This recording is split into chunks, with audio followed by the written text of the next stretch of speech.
Hello again. Welcome back. Phantom Knights. The deck that can only be described as... It's chaotic, weird, and for better or worse, complete fucking jank. Being a rank 3 pile, much like the average armed dragon player, is still, somehow, alive after all this time. So today, we'll be taking a look at this amazing deck that will never have its time in the spotlight and see if we can do anything to make it any better, or if it's time to finally put these ghosts back in their tombs. Let us begin. Wing Raiders, released in February 2016, gave us the Phantom Knights. With it being an anime deck that had obvious filler cards like Phantom Knight's Sword and Phantom Knights of Speedroid flying around with it had an amazing rank 3 engine built out of it with Terror Top and Takaton board, but Burning Abyss was also causing enough problems with them already, which recently got them banned.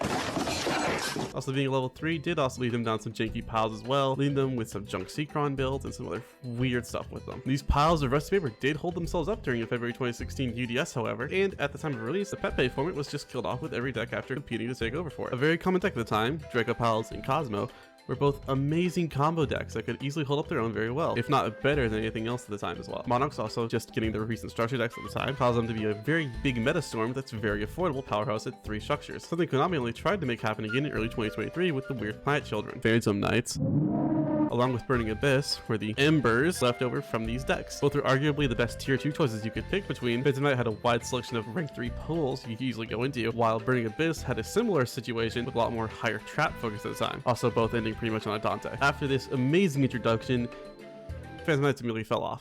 Past this in Europe, where the exception is more like every WCQ is more average American locals, nothing really got taken seriously from these guys until very recently. And with the format still stuck with Cosmo into the ban list later in August at this time, Phantom Knights still had a lot to deal with. In August, the ban list effectively powered off level up Burning Abyss, Monkey Board, and Monarch, which you'd think Phantom Knights would be able to do stuff with now. But now there was a lot crazier decks to do, especially the Alphabet. Almost the entire year of 2017 was Zodiac's time to shine. We all know this. It's a very scary format. While most players took the message very promptly for 2017 to just up and leave and never touch this game again, as they should, some other guys still stuck around, where Phantom Knights very much held the meta contention of table 50 and lower. November of that year, finally Zodiac gets killed off. You think now's the time Phantom Knights gets better, right? No, now Spiral's the meta choice, and that's just a link pile after link pile. 2 material XDs are worse than tier 1 material XDs, obviously, and also links exist, which are just scary by themselves.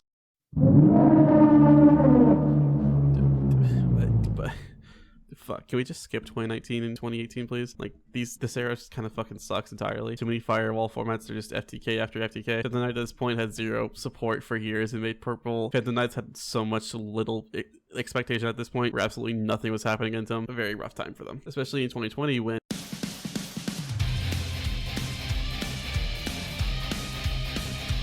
Phantom Knights, they're back. They got Maximum Crisis. They gave them new support. They were struggling to be like a tier 8 deck like Dark Magician for so long, and finally, during 2020, it's their time to bring back the powerful, almighty PK Fire. Oh, I love this deck. It's so goofy. They did actually get support, and so did the amazing thing of Burning Abyss getting Cherubini to support the deck so much more. But having 2 traps to become level 2 in a rank 2, a deck that made only rank 3s and 4s previously, with this wave was kind of worthless. It's fine. What this support actually did was remind everyone that this deck actually still exists, and it's amazing now that Burning Abyss players remember that this engine did become very necessary after this point. In fact, most people would say PK is the objectively more engine in the deck than Burning Abyss themselves. Well then, we're here, the modern era. This is where the entire deck gets bent over backwards again and again because of everything else around it. You could ask this question for any of the next formats up to today, where they would lead to the same answer. Can Phantom Knight beat this deck? No. Can it beat Dragon Link? Too many negates for Dragon Link. Bird Up, continuous survival options, and too many bosses. Despia, tier limits, all had separate ways of stopping graveyard shenanigans or constantly just playing over you during your own turn. So what now? Well, at the time of writing this, a new set actually got announced in the TCG called Phantom Nightmares, and undoubtedly there will be some Phantom Knight support in it. Will this deck become crazy strong? Actually, I won't know. Rescue has apparently made a comeback with just 2 cards of support, so anything's actually possible. It may be a lot of hope for, but I do truly hope this deck gets a lot of love it needs. After all, it's about time we call this deck the Last Crusade.